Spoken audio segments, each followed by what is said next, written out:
तो इसको ऐसे कर देना, ठीक है। इसको हम क्या लिया है,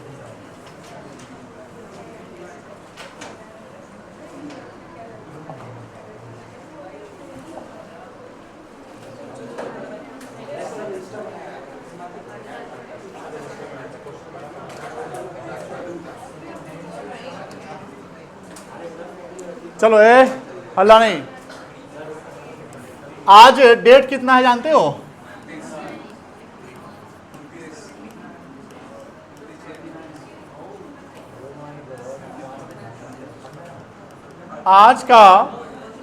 आज फ्रेश डे है, मंडे। आज हम लोग एक नया चैप्टर, छोटा सा चैप्टर, आसान चैप्टर पढ़ेंगे जिसका नाम है ट्रायल बैलेंस। मोबाइल फोन किसी के हाथ में नहीं होना चाहिए।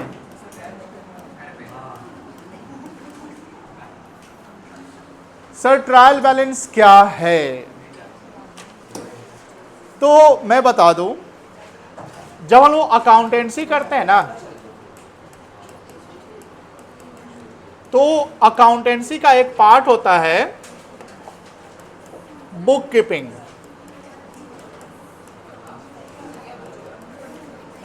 अकाउंटेंसी का एक पार्ट होता है जिसको क्या बोलते हैं बेटा?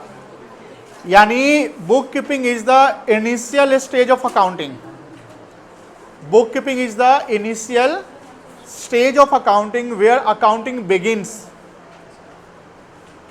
जहां पर हम तीन चीज करते हैं, मतलब कि बुक कीपिंग में तीन चीज, जो शुरुआत का तीन चीजें वो किया जाता है। सर क्या करते हैं? हम ट्रांजैक्शन को रिकॉर्ड करते हैं। ट्रांजैक्शन को क्या करते हैं बेटा? रिकॉर्ड करते हैं। उसके बाद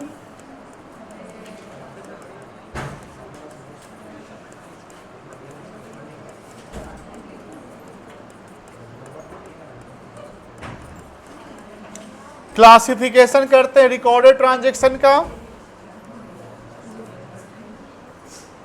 उसके बाद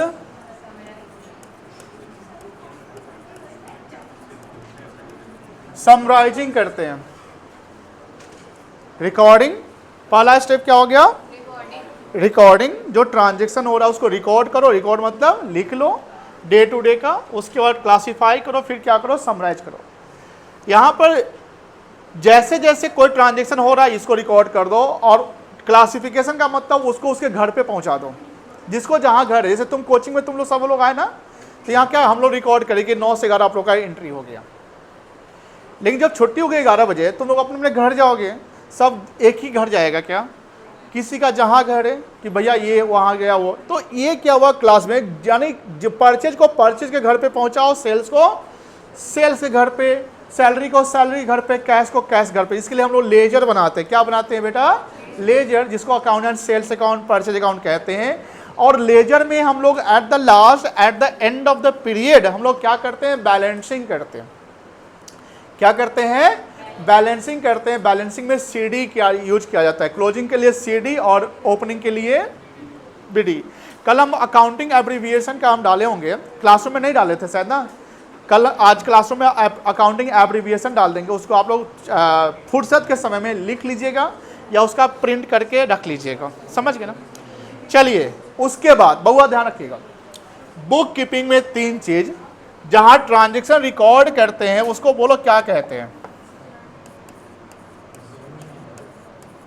जर्नल कहते हैं। क्या कहते हैं बेटा? जहां क्लासिफिकेशन करते हैं उसको क्या बोलते हैं? लेजर। लेकिन जब समराइजिंग करना होता है तो उसके लिए बनाना पड़ता है ट्रायल बैलेंस। ट्रायल बैलेंस क्यों बनाया जाता है? To find out any error or omission.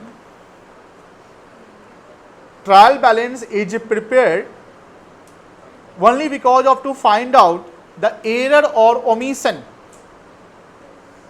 which were made in either journal or ledger। क्योंकि लास्ट क्लास जो आपका क्वेश्चन नंबर 8 बनवाया गया था, याद होगा, उस क्वेश्चन 8 में हमने जर्नल किया था, सॉरी जो ट्रांजेक्शन था उससे डायरेक्ट हम लोगों ने लेजर किया था, याद होगा 14 लेजर्स बने थे, मुझे याद है 14 लेजर्स में एक लेजर था कैश अकाउंट जिसका डेबिट और क्रेडिट साइड इक्वल हो गया था, उसका कोई balance fall, but cash account के अलावा 13 लेजर था, उसका सबका बैलेंस आया था, कुछ का डेबिट बैलेंस आया था और कुछ का क्रेडिट बैलेंस आया था। And after closing the balance each and every ledger we were prepared a trial balance. Trial balance means what? To put the balance of ledger into the debit side or credit side. Only the trial balance. Very easy. मतलब कि account का सबसे easy, ये तुम लोग अगर नींद में ही बनाओगे तो सही बना दोगे, बट कुछ ध्यान रखना पड़ेगा। सर लेजर जब बनाते हैं तो बैलेंस आता है, इधर डेबिट बैलेंस एक्टिव रहेगा, फोकस सो ऐसे सुनो, ठीक है? तुम एक्टिव नहीं अभी, सोच थोड़ा सा, मैं एक्टिव रहूँ, हाथ पकड़ो, चलो एक्टिव, जैसे ये बच्चा एक्टिव रहिए, तुम समझ लो कि तुम्हारा ये पुराना क्लास है। जब लेजर बनाते हैं तो लेजर में इधर डेबिट बैलेंस आता है या क्रेडिट बैलेंस आता है। सर लेजर में जनरली किसका बैलेंस डेबिट आता है? Very simple, all assets and expenses.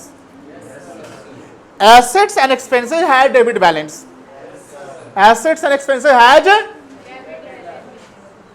then all liabilities, all repeat करेंगे, नए नए बच्चे बोलिएगा, रिपीट करिएगा तब समझ आएगा। all liabilities and incomes and has credit balance. Double entry system 1494 में आया, कब आया? Who is the father of accounting? Who invented double entry system ना? He told to whole the world that total of debit must equals to be total of credit. Who said? Luca Pacioli कहते हैं कि sir जितना debit या debit credit हमेशा क्या होगा? बराबर होगा। इसी बराबर के लिए हम लोग क्या बनाते हैं? Trial balance. बिकॉज आपने जब 8वां क्वेश्चन बनाया था तो 8वें क्वेश्चन में जो आप ट्रायल बनाते हैं, जो लेजर के बैलेंस को आप पुट करते हैं, तो जो डेबिट साइड है और क्रेडिट साइड है वो क्या हो जाता है? इक्वल होता है। आप उसमें नोटिस करिएगा कि डेबिट साइड में एसेट्स दिख रहा है और एक्सपेंसेस दिख रहा है। नोटिस करिए डेबिट साइड में क्या दिख रहा है? एसेट्स एंड एक्सपेंसेस, और क्रेडिट साइड में क्या दिखेगा? लायबिलिटीज और एक्सपेंस का उल्टा क्या होगा?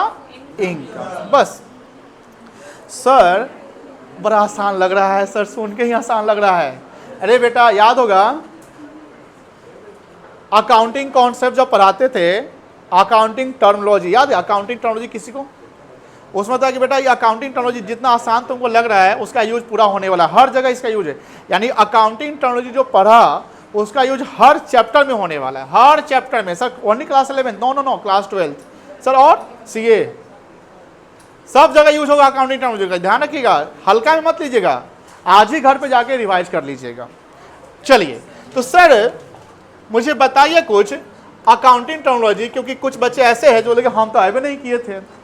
सिंपल, डेबिट बैलेंस किसका किसका होता है? तो हमने बोला कि एसेट्स एंड, बोलो आतिफ, एसेट्स एंड एक्सपेंसेस का।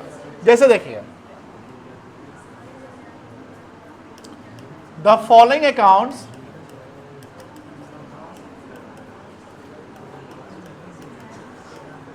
हैज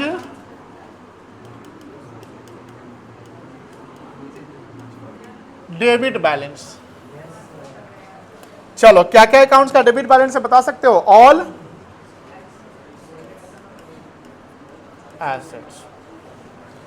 चलिए एसेट्स में अब हम थोड़ा सा जानना चाहते हैं, पहले नए बच्चे से पूछेंगे कुछ एसेट्स का नाम। आप बता सकते हैं कुछ भी एसेट्स का नाम कि एसेट्स क्या होते हैं?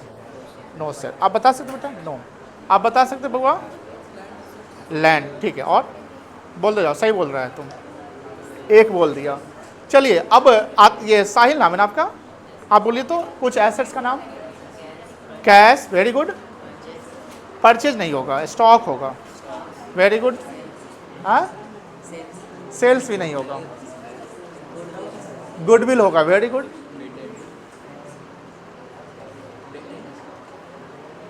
चलिए आप बताओ बेटा। Machineries, very good. लैंड, ठीक है। Cash, very good. फर्नीचर, चलो आप बताओ ना, जो वो बोल रहे हैं, दूसरा कुछ।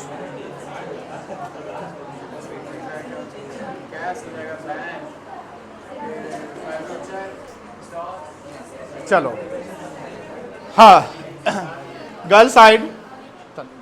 आलिया आप बताओ कुछ एसेट्स का नाम।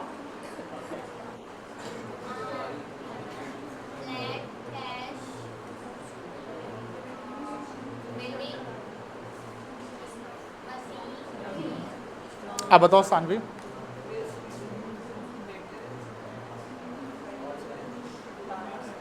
ओके अच्छा, एसेट्स का क्लासिफिकेशन पूछे, आप बताओ प्रिया कि एसेट्स को क्लासिफाई किसके किसके पार्ट में किया जाता है। कॉल आ रहा है क्या? देखिए अभी जैसे देखो ना, क्या ना कि कुछ बच्चे जवाब दे रहे हैं, कुछ बच्चे बहुत परफेक्टली जवाब नहीं देते हैं, दे रहे हैं। जैसे एक एसेट्स में एक फिक्स्ड एसेट्स आता है, जानते हो? कोई भी संपत्ति जिस पे लीगल राइट्स, जिस पे आपका ओनरशिप है, तुम 4 बार बेंच को ऊपर नीचे कर लिया है, जैसे उससे बैठो तो आराम से पढ़ाई करते, समाज सवाल पूछते तुम जवाब नहीं देता है, खाली बेंच आगे पीछे कर रहा है तुम। हमको तुमसे दिक्कत है, बिकॉज मेरा फोकस जब जाता है तो आप ऐसे से करते रहते हैं, मेरा फोकस खराब हो जाता है, आप बात क्यों नहीं समझते हैं।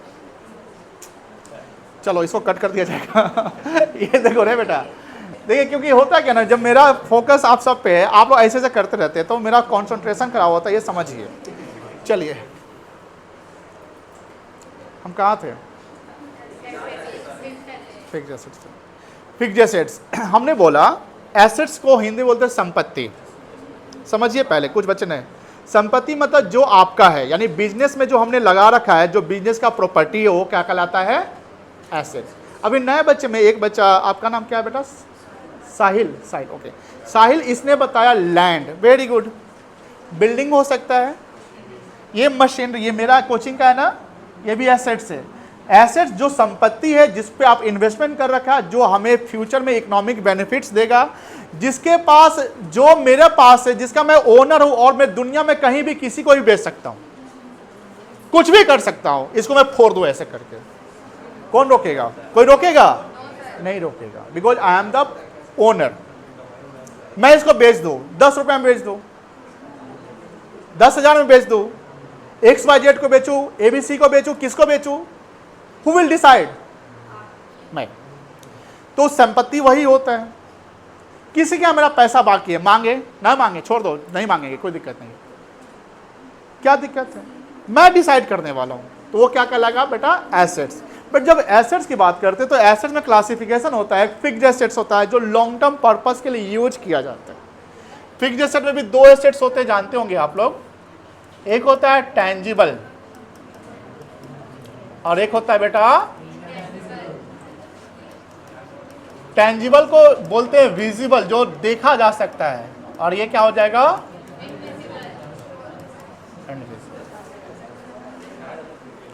टेंजिबल मतलब जैसे जिसका फिजिकल एग्जिस्टेंस है वो टेंजिबल है। जैसे ये फिजिकली है ना, ये तो ये टेंजिबल हो गया, ये टेंजिबल हो गया। बिल्डिंग टेंजिबल, फर्नीचर टेंजिबल, ये सब टेंजिबल है, जिसको देख सकते हैं, जिसको मूव किया जा सकता है। तो इसमें क्या आ जाएगा बता सकते हो? Land, building, plant, machinery, furniture etcetera, ये सब आपका टेंजिबल फिक्स्ड एसेट्स कहलाएगा। क्या कहलाएगा बेटा? Tangible fixed asset. याद रखिएगा, भूलिएगा नहीं, कभी कभी एग्जाम में सवाल पूछा जाता है, तो कभी कभी कुछ बच्चे ऐसे होते हैं जो लगता है कि उनको ये लगता है कि बहुत आसान है, एसेट्स का नाम ही तो जानना। नहीं, एसेट में पूछ दे टेंजिबल का नाम बताओ, तो उसमें कैश वर्ड यूज नहीं करोगे, गुडविल यूज नहीं करोगे भैया। Tangible fixed asset, cash tangible fixed asset नहीं होता है, वो करंट में आता है। बोलो हाँ है ना? तो बोलोगे सर कैश को भी तो छू सकते हैं, तो टेंजिबल फिक्स्ड एसेट नहीं हो जाएगा, नहीं, कैश करेंट में आता है, फिक्स्ड में। फिक्स का मतलब क्या हुआ, जो 1 साल या 1 ऑपरेटिंग साइकिल से लॉन्ग टर्म पर्पस के लिए जिसको यूज करते हैं। जैसे ये मशीन लॉन्ग टर्म पर्पस के लिए हमने खरीदा ना, लैंड, आईपैड, कंप्यूटर, फर्नीचर, ये सब हमने लॉन्ग टर्म पर्पस के लिए खरीदा है, दैट वाई ये फिक्स्ड एसेट्स है। ये क्या है बेटा, फिक्स्ड एसेट्स है। अब सर बात ये है कि इनटेंजिबल या इनविजिबल क्या होता है। एप्पल ना, अभी आप लोगों को मैं एक न्यूज बताता हूं, एप्पल अपने बहुत सारे प्रोडक्ट पे ना प्राइस बहुत ज़्यादा ड्रेस्टिकली इंक्रीज कर दिया है। किसी को न्यूज ये मिला है, किसी को भी न्यूज मिला है? जैसे आईपैड हुआ, आईफोन को छोड़कर आईपैड, मैकबुक, आईपॉड और भी उसके जो प्रोडक्ट है, अब ये प्रोडक्ट पे बढ़ाया, फिर भी उसके सेल्स होंगे ही होंगे, जिनके पास पैसा वो खरीदेंगे ही खरीदेंगे। तो एप्पल एक बहुत बड़ा ब्रांड है, कह सकते हैं ना। नाइकी भी बहुत बड़ा क्या आपका एक ब्रांड। इसके अलावा बहुत सारे जैसे कपड़े का ब्रांड, घड़ी का ब्रांड, कार का ब्रांड। तो ब्रांड एक नाम है जिसके कारण वो प्रोडक्ट बिकता है, बोलो हाँ है ना। तो ये ब्रांड कोई फिजिकली एग्जिस्ट नहीं करता है, लेकिन ब्रांड आपको बेनिफिट देता है। तो ब्रांड हमें पैसा देता है कमाकर, तो ये क्या है हमारे लिए, इनटेंजिबल फिक्स्ड एसेट। इसके अलावा क्या होगा बेटा, गुडविल, पेटेंट और भी बहुत सारे होते हैं। इसके लिए डिटेल चैप्टर में चले जाइएगा, वहां मिल जाएगा, है कि नहीं है, कोई दिक्कत नहीं है। बस आप लोग, हम ये कह सकते हैं कि आप लोग का रिवाइज हो गया, कुछ लोग जानने लगे, ठीक है ना। तो ये जो भी फिक्स्ड एसेट, अब सर ये जितने भी फिक्स्ड एसेट्स है, इसका कौन सा बैलेंस होगा बेटा, डेबिट बैलेंस। ये ध्यान रखना, बस ये ध्यान रखिएगा, डेबिट बैलेंस होता है। इसका ओपनिंग बैलेंस को हम लिखेंगे टू बैलेंस बीडी। अगर लेजर बनाएंगे तो क्या लिखेंगे, to balance BD, because debit से हट जाना है। सर एसेट्स के अलावा और क्या होता है एसेट्स में,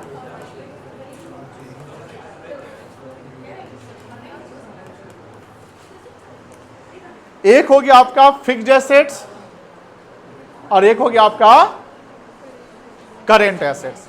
सर करेंट एसेट्स क्या होता है, जो बिजनेस में डायरेक्टली कन्वर्ट होता है कैश में, या जिसका 1 ऑपरेटिंग साइकिल के अंदर में उसको हम बेच सकते हैं या पैसा रिकवर कर सकते हैं। यानी लॉन्ग टर्म पर्पस में, शॉर्ट टर्म पर्पस में यूज किया जा सकता है, जो आपका अपना उस पर ओनरशिप है, लेकिन वो लॉन्ग टर्म नहीं कहलाएगा। लॉन्ग टर्म मतलब कि सर वो हमेशा फ्लक्चुएट नहीं करता है, और शॉर्ट टर्म हमेशा क्या होता है, वो आपका फ्लक्चुएट या चेंज होता है, उसको बोलते हैं करेंट एसेट्स। तो सर करेंट एसेट्स में क्या आ जाएगा, करेंट एसेट्स में आपका आएगा cash in hand. Sir cash in hand क्या होता है जानते हैं, कोई बता सकते हैं? जो आपके बिजनेस में कैश है, जैसे मान लो कि बिजनेस या दुकान में जो कैश है, जैसे ये सब कैश इन हैंड कहलाएगा। अरे हंस रहा है। क्वाइनेज एक्ट में इसका मैक्सिमम ट्रांजेक्शन कितना कर सकते हैं, कौन सा एक्ट? ना ना 5 और 6 कितना होता है, 2011 में आया था। क्वाइनेज एक्ट कब आया, 2011। ये भी कैश इन हैंड है, पावर है इसका। चलिए कैश इन हैंड के बाद क्या आएगा, कैश एट बैंक कह सकते, बोलो हाँ है ना। दोनों अलग है, बैंक में जो पैसा है उसको बोलेंगे कैश एट बैंक, हैंड में जो पैसा उसको क्या बोलेंगे। इसके अलावा क्या आएगा, और क्या आएगा, वेरी गुड, प्रीपेड एक्सपेंसेस। और बोलो, इनकम एक्रूड, बहुत अच्छा। और बोलो, और बोलिए, बोलते जाइए, कुछ भी सोचिए, है बहुत सारा चीज है। फर्नीचर नहीं आएगा, फर्नीचर लॉन्ग टर्म होता है नहीं। कमीशन एक इनकम होता है, अगर रिसीव किए तो इनकम है, पेड किए तो एक्सपेंस है। कमीशन एक्रूड एसेट्स हो जाएगा। स्टॉक तो लिखा गया, बोलो प्रिया। डेटर, बहुत बेहतरीन जवाब आपने दिया है, डेटर। और इनकम एक्रूड में सब आ जाएगा, जो भी इनकम आपका एक्रूड है वो आ जाएगा, वो लिख दिए हैं। और बोलिए, जाओ रखिए। हाँ, शॉर्ट टर्म इन्वेस्टमेंट, बेहतरीन जवाब आपने दिया।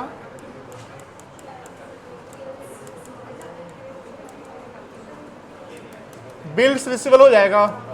ए क्या बार लिखवाओगी, लिख ही दिए था, यहाँ लिखा के ना।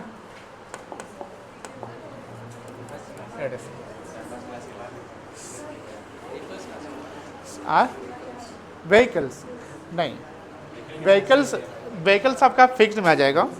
एक चीज़ ध्यान रखिएगा, डिफरेंशिएशन समझ लीजिए।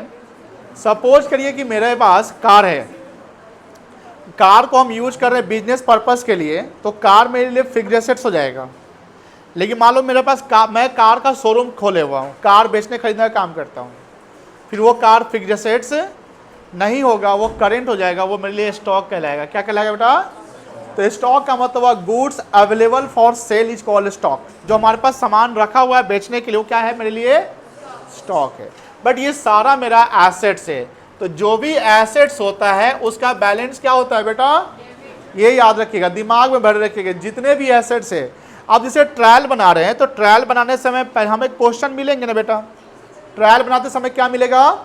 क्वेश्चन मिलेगा। वो क्वेश्चन में मान लो जो भी एसेट्स आ जाए, जैसे cash debit side, bank debit side, लेकिन हाँ बैंक सीआर लिखा रहे मान लो, तो वो बैंक ओवरड्राफ्ट कहलाता है। क्या कहलाता है बेटा? Bank overdraft. बैंक ओवरड्राफ्ट मेरे लिए एसेट्स नहीं होता है, जानते हैं ना। बैंक ओवरड्राफ्ट मेरे लिए क्या होता है? लायबिलिटीज होता है। बिल्डिंग डेबिट साइड, मशीनरी, बोलते जाओ बोलते जाओ, debit side, cash debit side, bank, investment, goodwill, furniture, land, prepaid expenses, income accrued, BR, debtor, these all are will be shown in the debit side of किस account में? अभी क्या बनाएंगे, क्या पढ़ रहे हैं चैप्टर? ट्रायल बैलेंस, ठीक है ना। ये डेबिट। अब सर एसेट्स तो द फॉलोइंग अकाउंट्स है डेबिट बैलेंस, इसके अलावा और डेबिट क्या होगा? All expenses and losses. Asset तो डाल ही दिया ना, एसेट तो लिख दिया मैंने। सर बिजनेस, जब आप अकाउंटेंसी पढ़ते हैं तो अपने आप को ये समझ लो कि आई एम द ओनर और accountant of the business. Practically सोचो कि मैं इस दुकान का मालिक हूं या दुकानदार दुकान का अकाउंटेंट हो।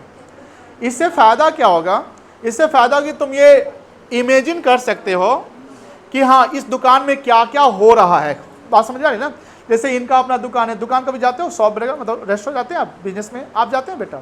जाते हैं। तो आप लोग को ये आइडिया होगा कि बिजनेस में होता क्या है। कुछ लोग बिजनेस जिनके पास अपना नहीं, लेकिन बिजनेस कैसे होता है वो तो देखते होंगे मार्केट में। तो मेरा सवाल है, पहले हम आप दोनों से ही पूछेंगे कि एक्सपेंसेस, बिजनेस में कुछ एक्सपेंसेस के नाम बताइए। आती 5 एक्सपेंस का नाम आप बताइए। वेंडर का पेमेंट, परचेज कहा दो, परचेज ऑफ गुड्स। चलो और बोलो बेटा। रिपेयर मेंटेनेंस कर लेते हैं। चलो और बताओ।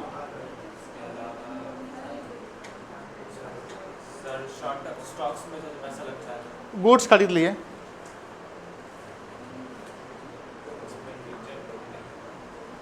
बहुत सारा खर्चा होता है। चलिए आप बताइए बेटा। साहिल। हाँ आराम से। मेंटेनेंस, रिपेयर एंड मेंटेनेंस, चलो हो सकता है। रिनोवेशन में अगर वो पूरा बिल्डिंग को रिनोवेट करते हैं तो वो आपके लिए कैपिटल एक्सपेंडिचर एसेट्स में चला जाएगा, बिल्डिंग पार्ट में चला जाएगा। जैसे हमारा पुराना होटल था 100 साल पुराना, उसको रिनोवेट कर दिए तो बिल जो भी खर्चा हुआ वो वन टाइम है ना, डेली का हर तो नहीं है। तो जो एसेट्स हम खर्च करते हैं उसके एफिशिएंसी को बढ़ाने के लिए वो मेरे लिए कैपिटल एक्सपेंडिचर एसेट में चला जाएगा। डेट्स में मैंने यहाँ पर नहीं लिया। सैलरी बोला किसी बच्चे ने, बहुत अच्छा बोला। अब कोई भी जवाब दे सकता है, इसके अलावा और बताइए। एडवर्टीजमेंट किसी ने बोला है। कैरेज बोला किसी ने, भाड़ा ढुलाई, वेरी गुड। आप लोग बोलिए बेटा। कस्टम बोल सकते हैं। और बोलिए। Bad debts, very good. पैसा जो डूब गया, डेप्रिसिएशन, वेरी गुड। बोलते जाओ। ऑडिट फी, वेरी गुड, ऑडिट फी हो सकता है। चैरिटी, बहुत अच्छा जवाब। और बोलिए। बेहतरीन जवाब दिया आपने। सेल्स प्रमोशन, किसी ने बैंक चार्ज बोला है, सही जवाब है। और भी आ सकता है, बोलिए बेटा कुछ भी बोलिए। फ्रेट, बेहतरीन जवाब, फ्रेट। और बोलो।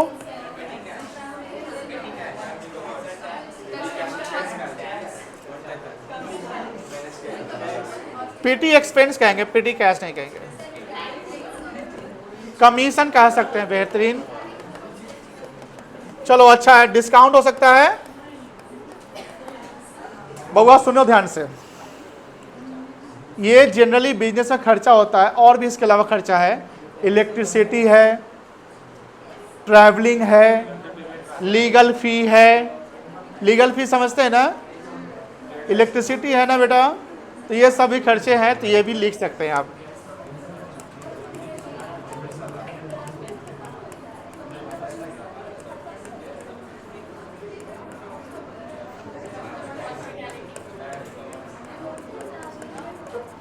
आप सुनो ध्यान से, these all are the expenses, these all are the expenses which are generally incurred in the business, and these expenditure is called revenue expenditure. These expenditure is called revenue। और ये सारा खर्चा को हम क्या करेंगे बेटा, बता दो। यानी ट्रायल में जब ट्रायल बनाएंगे तो जो क्वेश्चन मिलेगा उसमें मान लो कि लिख दिया सैलरी, किस साइड डालोगे, बोलते जाओ, किस side, debit side. Purchase, commission paid, travelling, freight, depreciation, electricity, repair, audit fee, building, furniture, जितना भी एसेट्स और एक्सपेंसेस सब कहां पर, डेबिट साइड। कोई दिक्कत नहीं है ना। अब हम लोग लायबिलिटीज और इनकम लिख लेंगे, उसको क्रेडिट साइड, उसका ट्रायल का फॉर्मेट बनाएंगे, और ट्रायल का फॉर्मेट अभी बनाएंगे, एक दो क्वेश्चन करेंगे भी। पहले आप लिखेंगे इसको लिखिए, फिर आगे चलते हैं। इसको पॉज कर दो। जितना भी एसेट्स है वो किस साइड जाएगा, और जो भी एक्सपेंसेस है किस साइड जाएगा, इतना कोई दिक्कत नहीं है। अब सवाल आता है लायबिलिटीज की। किसकी आता है, लायबिलिटीज की। जब मैं वर्ड लायबिलिटी लिखूं ना, तो इसको आप एक्सटर्नल से डिनोट कर लो, एक्सटर्नल लायबिलिटीज। एक्सटर्नल लायबिलिटी में दो लायबिलिटी होता है, एक नॉन करेंट होता है और एक क्या होता है बेटा, करेंट लायबिलिटी। इसमें कैपिटल नहीं आएगा, कैपिटल इंटरनल आता है। कैपिटल क्या होता है बेटा, तो जितने भी लायबिलिटीज है वो किस साइड दिखेगा बेटा, क्रेडिट साइड। जो भी लायबिलिटीज है वो किस साइड दिखेगा। अब सर लायबिलिटीज का मतलब क्या होता है ये समझाओ ना सर। ये सर समझाया हुआ पहले भी, बट समझाया तो इसको हिंदी में दायित्व कहते हैं। हिंदी में क्या कहते हैं, दायित्व। सर ज़्यादा हिंदी हो गया, मतलब समझाओ। फाइनेंशियल और इकोनॉमिक ऑब्लिगेशन टू पे इन फ्यूचर। मेरे पास एक इकोनॉमिक ऑब्लिगेशन है, मेरे पास एक इकोनॉमिक ऑब्लिगेशन है कि हम भविष्य में क्या करेंगे, टू पे इन फ्यूचर, भविष्य में पे करना है। किसी को भी हम पैसा देंगे भविष्य में, तो वो मेरे लिए क्या है बेटा, लायबिलिटीज। जैसे बैंक से हमने लोन लिया, बैंक लोन, तो बैंक लोन मेरे लिए क्या है, क्यों, क्योंकि हमने लोन तो ले लिया, तो भविष्य में पैसा चुकाएंगे ना। उधार सामान खरीदा, तो जिससे खरीदा वो मेरे लिए क्या है, लायबिलिटी, क्योंकि भविष्य में उसको पैसा हम देंगे ना, जिसको हम क्रेडिटर्स कहते हैं। क्या कहते हैं, क्रेडिटर। बैंक में 10,000 रुपया जमा है मेरा करेंट अकाउंट में, हमने निकाल लिया 15,000 रुपया। बैंक में कितना पैसा मेरा बैलेंस है, कितना निकाल लिया, तो कितना हम ज्यादा निकाल लिए। बैंक मांगे ना मुझसे, फिर बाद में बैंक को हम देंगे ना, चुकाएंगे ना पैसा, तो मेरे लिए कहलाएगा बैंक ओवरड्राफ्ट। क्या कहलाएगा बेटा, तो लायबिलिटी मीन्स द फाइनेंशियल और इकोनॉमिक ऑब्लिगेशन टू पे इन द फ्यूचर, जिसको हम भविष्य में पैसा चुकाएंगे, वो मेरे लिए लायबिलिटीज है। और लायबिलिटी दो प्रकार का होता है, एक होता है नन करेंट लायबिलिटीज। क्या होता है बेटा? Non current liability. जो लायबिलिटी करेंट नहीं है वही नॉन करेंट है। बोलोगे वाह क्या बात है, जो करंट नहीं वो नॉन करंट है। हाँ ऐसे ही होता है। सीए का बुक में एक लाइन यही पढ़िएगा, non current means those items which are not current. जो करंट नहीं है वही नॉन करंट है। बट सर इसका मतलब दूसरा तरीके से, जो लॉन्ग टर्म है, क्या है बेटा? लॉन्ग टर्म लायबिलिटीज है, जिसका पेमेंट हम विद इन 1 ईयर नहीं, बियॉन्ड 1 ईयर करने वाले। जैसे मानो कि बैंक से हमने लोन लिया, 4 साल बाद चुकाएंगे, तो ये क्या कहलाएगा? नॉन करेंट कहलाएगा। जो लायबिलिटी मैंने मुझे 1 साल में पेमेंट नहीं करना, 1 साल के बाद पेमेंट करना, वो क्या कहलाएगा बेटा? Non current. जैसे long term borings,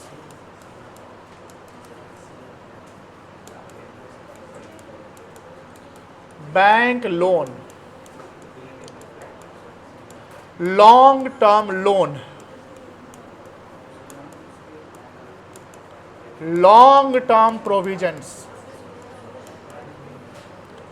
other non current liabilities.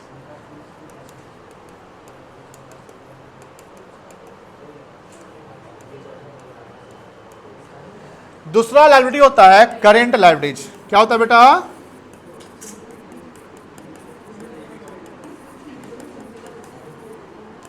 बहुआ ध्यान से देखो यहां पे, करेंट लायबिलिटीज क्या होता है, कोई बता सकता है? जिसका पेमेंट हम विद इन 1 अकाउंटिंग ईयर कर दे, जो चालू है, डेली घटता बढ़ता है, वो क्या कहलाता है?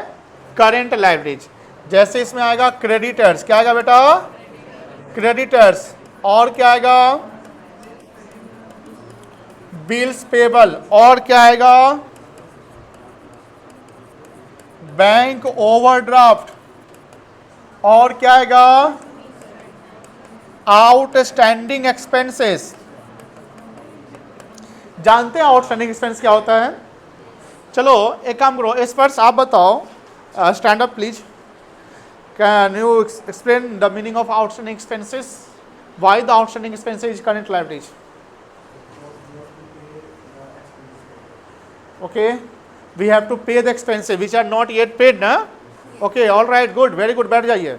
Those expenses which are not yet, यानी मान लो कि मेरे यहाँ कोई एम्प्लॉई है, उसको हम सैलरी देते हैं, क्या देते हैं? और हर साल का सैलरी हमको 1 लाख का बनता है, 1 लाख देना है साल का उसको, लेकिन हमने 90,000 ही दिया है, तो कितना सैलरी अभी नहीं दिया है? तो देंगे ना भविष्य में, देने मेरे ऊपर दायित्व बन गया ना कि 10,000 देना है, तो मेरी लायबिलिटी कितना हो जाएगा? 10,000 की 90,000। जो हमें अभी देना बाकी है वो क्या है? लायबिलिटी। आउटस्टैंडिंग मतलब बकाया। चलो इनकम एडवांस, इनकम एडवांस भी क्या होता है? Liability. Abhinav, can you explain the meaning of income advance? Wrong. Yes, the income which are receive but not incurred, मतलब इनकम हमने रिसीव किया बट अभी इनकम बना, तो वही एडवांस कहलाएगा। आपने बोला, लेकिन एक होता है income accrued which are incurred but not receive, वो एसेट हो जाता है। इनकम बन गया लेकिन रिसीव नहीं हुआ तो मेरे लिए लायबिलिटी नहीं होगा, वो एसेट्स हो जाएगा। इनकम बन गया बट रिसीव मतलब लेना है ना, तो जब पैसा लेना है तो मेरे लिए क्या होगा? एसेट्स। पैसा देना है तो क्या होगा? बस सिंपल, लेना है तो एसेट्स, देना है तो जा रे पागल सब बोल रहे, किसी से कहीं से पैसा लेना है तो लेना है तो देना है तो लायबिलिटीज। बस कस्टमर से पैसा लेना है, क्या है? एसेट से। सप्लायर को पैसा देना है, क्या है? लायबिलिटीज। बैंक में पैसा मेरा जमा है, बैंक से पैसा लेना है, क्या है? बैंक को पैसा देना है, बस। सर सप्लायर को मैंने 10 लाख का एडवांस किया, मेरी बात ध्यान से सुनिएगा। सप्लायर को मैंने 10 लाख रुपए का एडवांस किया है, लो 10 लाख रुपया, पैसों नहीं ना है, नहीं है, सॉरी, कहाँ? टोकन। एक होता है ना, जैसे सिक्का को 10 लाख में आप सिंबॉलिक कर सकते ना, ये सिक्का दिखा देगा 10 लाख मिल जाएगा, ठीक है। मान लो सप्लायर को मैंने 10 लाख रुपया दिया, कितना दिया एडवांस, और उसने मुझे 8 लाख का सामान डिलीवर किया है। लिसन केयरफुली, हमने सप्लायर को कितना पे किया एडवांस, 10 लाख दिया, उसने मुझे कितने का सामान दिया, 8 लाख। यहां बैलेंस कितना है, ये 2 लाख मेरे लिए क्या है, एसेट की लायबिलिटी है, बताइए। ये एसेट्स कहलाएगा, बिकॉज अगर वो सामान 2 लाख का और वापस डिलीवर नहीं करेगा तो हम 2 लाख रुपया उससे क्या करेंगे, वापस मांग लेंगे ना। तो जिससे पैसा मुझे लेना वो क्या है, और जिसको पैसा देना वो क्या है, सिंपल है। ऐसा अकाउंट्स में कोई ज़्यादा इधर उधर नहीं है। चलिए इनकम एडवांस, बैंक ऑर्डर लिखवाए थे क्या, और कुछ हो सकता है,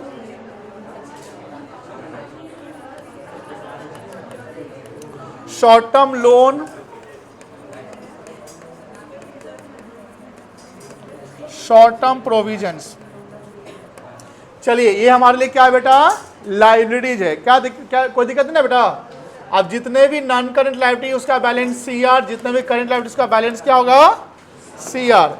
अब आते हैं इनकम पे, जो भी इनकम उसका भी बैलेंस क्या होगा, जो भी इनकम उसको भी क्या करेंगे बउआ, क्रेडिट करेंगे। अब एक एक इनकम का नाम बताएंगे। आप बताइए कोई एक इनकम का नाम बताओ बेटा, कुछ भी बता दो, कुछ भी इनकम बताओ जो बिजनेस में इनकम जनरेट होता है। एक मिनट इनको बोलने दीजिए पहले, नहीं बता पाओगे, आप बताओ।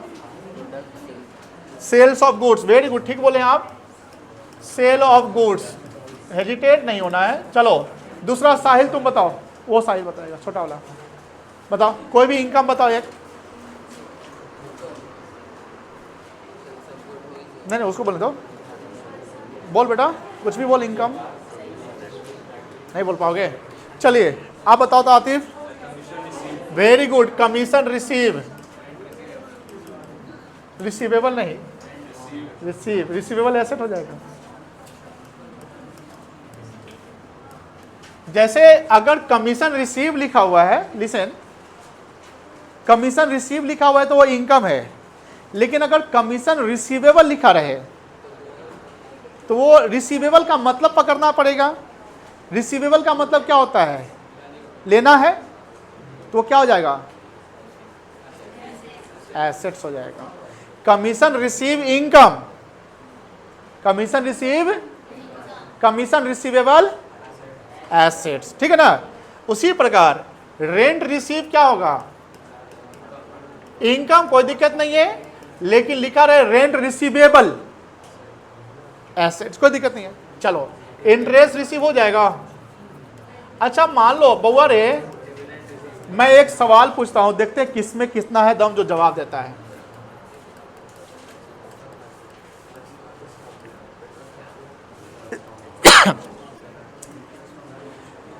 आराध्या आपसे मैं पूछूंगा, इंटरेस्ट ऑन लोन लिखा हुआ है सिर्फ, ये नहीं लिखा है कि इंटरेस्ट पेड या इंटरेस्ट रिसीव। अब एज एन अकाउंटेंट आप अपने थोड़ा सा पोटेंशियल का यूज करिए, कैलिबर का यूज करिए, नॉलेज का यूज करिए, मुझे बताइए क्या है, इसका नेचर क्या है, इनकम है कि एक्सपेंस है, ये बता दो। इंटरेस्ट ऑन लोन क्या है, इनकम है कि एक्सपेंस है, वाई एक्सपेंसेस। चलो मैं आपको आसान करता हूं, आपका जवाब सही है, ये एक्सपेंस है, बट क्यों है एक्सपेंस ये बताइए। बिकॉज है, आप कोई बता सकते हैं, और बताइए स्वयं। यस, बिकॉज हमने लोन लिया है ना, तो लोन पर हम इंटरेस्ट क्या करते हैं, देते हैं ना, इसलिए क्या है, एक्सपेंस हो जाएगा। अच्छा बताओ ए बउआ, मान लो लिखा हुआ इंटरेस्ट ऑन इन्वेस्टमेंट, आप बताइए, तो इजी है, इन्वेस्टमेंट एसेट्स है ना, तो हम इन्वेस्टमेंट कहीं करते हैं तो इंटरेस्ट मिलता है कि देते हैं, तो ये क्या हो जाएगा। तो ये भी कभी कभी ध्यान रखिएगा, समटाइम हमेशा ध्यान रखिएगा, ऐसा नहीं लिखा रहेगा कि इंटरेस्ट ऑन लोन मतलब कि इंटरेस्ट क्रेडिट साइड या डेबिट साइड, वो लिखा, वो इंटरेस्ट मीनिंग लिख देगा। सर मान लेते कि सिर्फ इंटरेस्ट वर्ड लिखा हुआ है,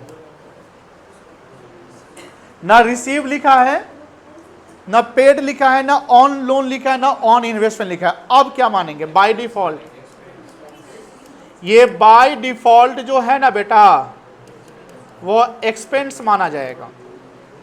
रेंट भी अगर लिखा हुआ है सिर्फ तो बाय डिफॉल्ट वो एक्सपेंस माना जाएगा जब तक कि रेंट रिसीव ना लिख दे, ठीक है ना। और बताइए और इनकम क्या हो सकता है? बैड डेट रिकवर हो सकता है, डूबा हुआ पैसा आ गया, कोई डिविडेंड रिसीव बोला है, ठीक बोला है, और very good discount receive.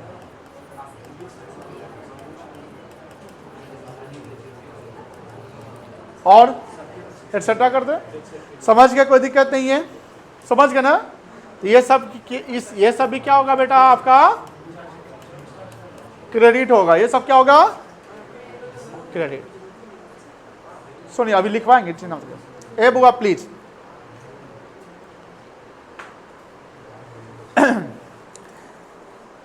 Tax समझते हैं? टैक्स क्या होता है? टैक्स जो है कि इनकम के बेसिस पर लगता है, जिसको इनकम टैक्स कहते हैं। इनकम टैक्स डायरेक्ट टैक्स होता है। डायरेक्ट टैक्स क्यों होता है? बिकॉज जो पर्सन इनकम जनरेट करता है उसी को वो टैक्स देना होता है, और डायरेक्टली आपके इनकम पे। तो डायरेक्ट टैक्स क्या होता है? जो जितना ज़्यादा कमाएगा उसको ज़्यादा इनकम टैक्स देगा, जो कम कमाएगा उसको कम टैक्स, जो एक लिमिट या लिमिट के नीचे कमाएगा उसको नो टैक्स, यानी उसका टैक्स नहीं बनेगा। यानी एज ए स्टूडेंट आप लोग कोई भी पर्सन इनकम टैक्स पे पर्सनली नहीं करते, आपके पेरेंट्स करते होंगे। किन्हीं का जॉब होगा तो उनका सैलरी से टीडीएस कट जाता होगा, किन्हीं का बिजनेस है तो बिजनेस का अकाउंटिंग होता होगा, उसका प्रॉफिट आता होगा, प्रॉफिट का लास्ट में इनकम टैक्स दिया जाता होगा। अभी जून खत्म होने वाला है, आज 29 जून है ना, कल 30 जून जाएगा, परसों से 1 जुलाई शुरू हो जाएगा। हर इंडिविजुअल का, जैसे मैं हो गया, कोई भी इंडिविजुअल आदमी होता है, उसका इनकम टैक्स रिटर्न फाइल करने का लास्ट डेट होता है 31 जुलाई। क्या होता है बेटा?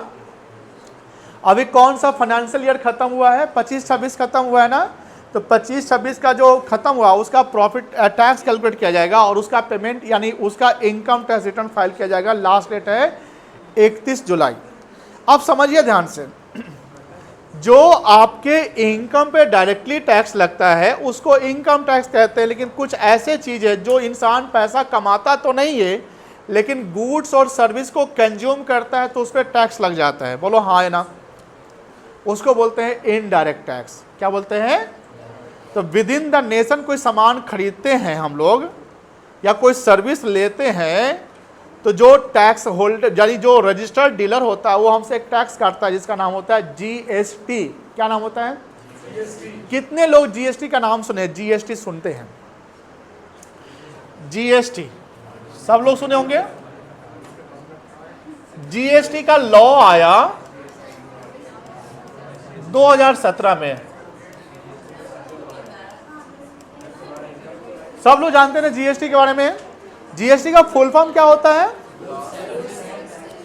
ये इसने रिप्लेस किया वैट को और सर्विस टैक्स को।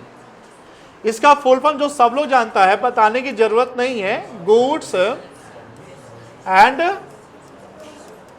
इसका मतलब क्या जानते हैं?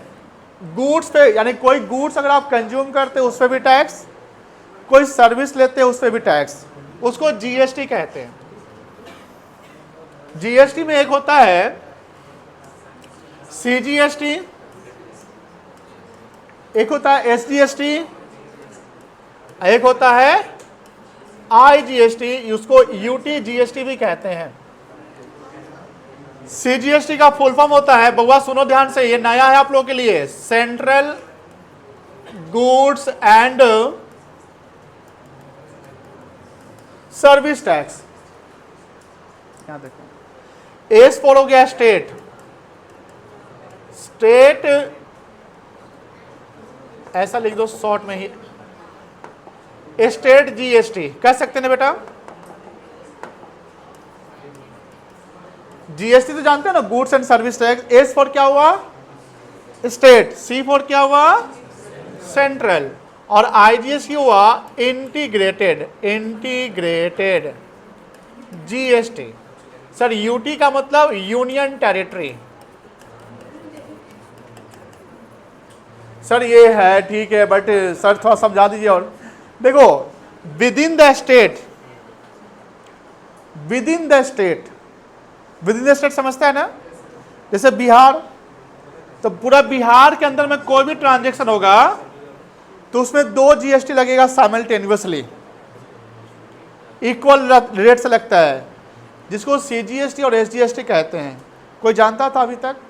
नहीं, आप जानते थे, आप 2 बच्चे जानते थे। अब आप लोग जो नहीं जानते थे, कभी होटल वगैरह जाइए या रेस्टोरेंट या कहीं बिल मिलता हो तो बिल को पढ़ने का कोशिश करिएगा।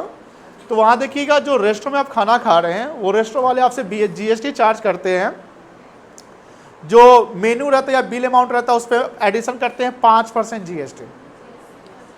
वो 5% में 2.5% रहता है सीजीएसटी एंड 2.5 रहता है एसजीएसटी। सर सीजीएसटी का मतलब क्या हुआ? जो जीएसटी जो गवर्नमेंट की रेवेन्यू होती है, सीजीएसटी सेंट्रल गवर्नमेंट को जाता है, मतलब मिनिस्ट्री ऑफ फाइनेंस को जाएगा। किसको जाएगा? सेंट्रल गवर्नमेंट में कोई मंत्रालय होगा जिसका पास पैसा जाएगा, सेंट्रल गवर्नमेंट जाएगा कहाँ, कौन जगह जाएगा? तो मिनिस्ट्री ऑफ फाइनेंस को जाएगा। और एसजीएसटी जो पैसा है ये रेवेन्यू स्टेट गवर्नमेंट को जाता है, यानी बिहार में कंजम्पशन कर बिहार सरकार को जाएगा, झारखंड में करेंगे तो अब मान लीजिए कि आप दिल्ली घूमने गए, दिल्ली में गए, दिल्ली के रेस्टोरेंट में, दिल्ली में कहीं रेस्टोरेंट में आप खाना खा रहे हैं, वहां भी खाना खाए तो पेमेंट किए, तो जीएसटी पेमेंट किया ना आपने, तो दिल्ली सरकार को रेवेन्यू हुआ जो एसजीएसटी हो गया। दिल्ली का आदमी बिहार आता है, बिहार में खाना वाना खाता है, फिर वो बिहार में टैक्स पे करता है, तो वो बिहार गवर्नमेंट को रेवेन्यू आ जाएगा, कोई दिक्कत नहीं है। तो जहां गुड्स का मूवमेंट, गुड्स एंड सर्विस का movement with in the state होता है, उसको उसमें 2 जीएसटी लगता है, सीजीएसटी और इसको बोलते हैं इंट्रा स्टेट ट्रांजेक्शन में जो जीएसटी लगता है। इंट्रा स्टेट समझते हो? हाँ बहुत अच्छा, विद इन द स्टेट। लेकिन ए बुआ आईजीएसटी कब लगता है? जब बिटवीन द स्टेट ट्रांजैक्शन होता है। सर बिटवीन द स्टेट मतलब, सुनो ध्यान से, आप सबने प्लीज ए बुआ, अभी हम देख रहे हैं 2-3 बच्चे ना थोड़ा सा ज़्यादा तेज बन रहे हैं, उनको ये लगता है कि हमको आता है, गर्ल्स साइड में बॉयज है। प्लीज़ शांति से सुनिए, आपके कंसंट्रेशन और खामोशी ही आउटपुट और प्रोडक्टिविटी को बढ़ाएगा। आप जितने खामोश नहीं रहेंगे वो प्रोडक्टिविटी कम जाएगा, मेरा कंसंट्रेशन खराब होगा, 20 सेकंड हमको समझाने में लग जाएगा, क्या होगा 10 सेकंड डांटने में लग जाएगा। तो वो समझाना डांटना से बचना है तो मुंह बंद करके सुन लो, डाउट होगा ऐसे हैंड रेज करो, सर ये बताओ। Don't give expert advice to your friend, give expert advice before 9 AM and after 11 AM, okay ना? Between 9 to 11 I am the expert, ठीक है ना? तो ध्यान रखिएगा, 9 से 11 हमको एक्सपर्ट मानिएगा, उसके बाद आप बनते रहिए। चलिए यहां देखिए ध्यान से, कहाँ थे? बिटवीन द स्टेट थे ना। जैसे ऑनलाइन आप लोग शॉपिंग करते हैं, ऑनलाइन शॉपिंग करते हैं, आप लोग सामान खरीदते होंगे, बिल ऑर्डर सॉरी सामान ऑर्डर करते होंगे, आप सीओडी करते होंगे या इमीडिएट पेमेंट कर देते होंगे। कभी आपने बिल को पढ़ा भी? सामान देखा, अच्छा आ गया, बस हो गया।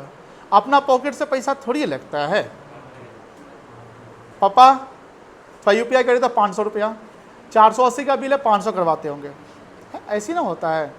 लेकिन वो 480 का बिल है, वो 480 का कभी बाइफर्केशन नहीं देखा कि 480 में गुड्स का प्राइस कितना और जीएसटी कितना लगा है। अब से देखिएगा। क्यों सर? अरे बेटा आप कॉमर्स पढ़ रहे हैं ना, फाइनेंस पढ़ रहे हैं, आपको भी आगे कैरियर इसी सब में देखना है, चेक चाक करना, काम करना है। तो जब तक अभी आप शॉपिंग करते तो शॉपिंग करते हुए बिल बनता कैसे है, बिल कब, ये बिल का अमाउंटिंग कैसे होगा, जीएसटी कैसे, क्योंकि यही तो आपको सीखने, यही तो आपको करने और यही तो चेक करने हैं ना। कैरियर यही ना बनाना है आपको।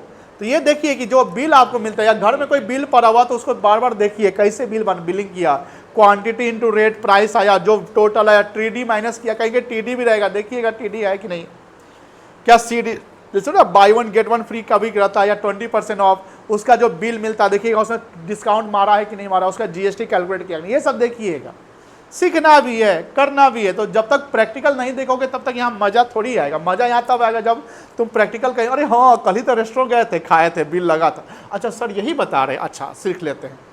लेकिन जब आप प्रैक्टिकल मार्केट में नहीं देखते हैं तो फिर थ्योरेटिकल पढ़ाई में आपको मन ज़्यादा नहीं लगता है। ये हम जैसे बोले कि ऑनलाइन शॉपिंग जब करते हैं तो मुझे बताइए कोई सामान जो है अब देखो अभी क्या ना कि ओपन इकोनॉमी इतना हुआ कि अमेजॉन फ्लिपकार्ट सब क्या करता है, अपना बहुत सारा यार्ड हर स्टेट में कहीं रख देता है। जैसे पटना में एशिया का भारत का सबसे बड़ा वेयर हाउस पता है कहाँ पे है? पटना में है, अमेजॉन का है।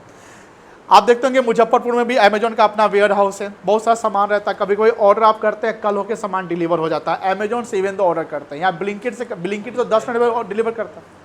यहाँ देखिएगा अगर विद इन द स्टेट तो फिर CGST और SGST आ गया। लेकिन कभी कभी अमेजोन से मान लो कोई फ़ोन ऑर्डर किया, कोई आईफोन किया, कोई बड़ा सामान या मशीन या कोई भी चीज़ किया, तो देखोगे वहाँ पर लिखता है कि डिलीवरी इन 5 डेज 4 डेज ऐसा लिखा रहता है।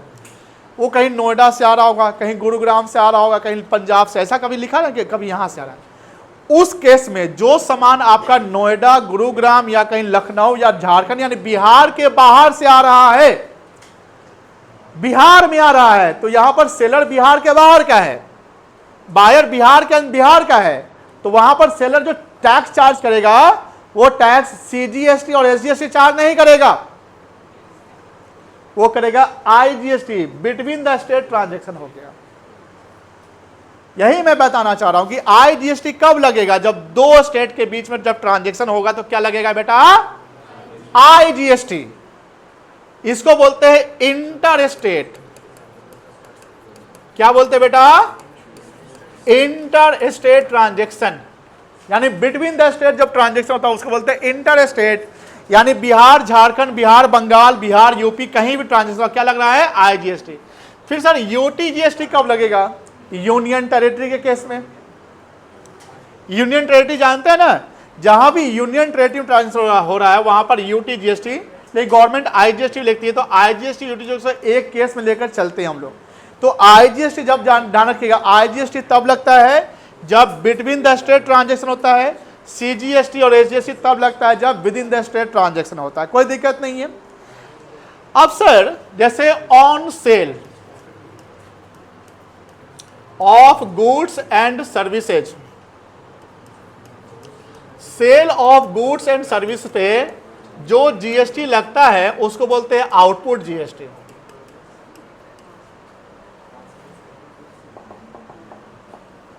क्या बोलते हैं बेटा? सेल करने पे जो GST लगता है उसको क्या बोलते हैं? बोलो बोलो। आउटपुट। मुझे बताओ सेल क्रेडिट होता है कि डेबिट होता है?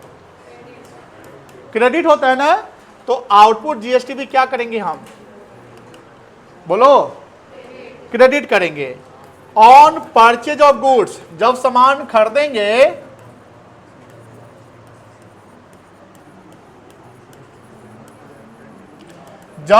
खरीदेंगे तो परचेज क्या होता है बेटा?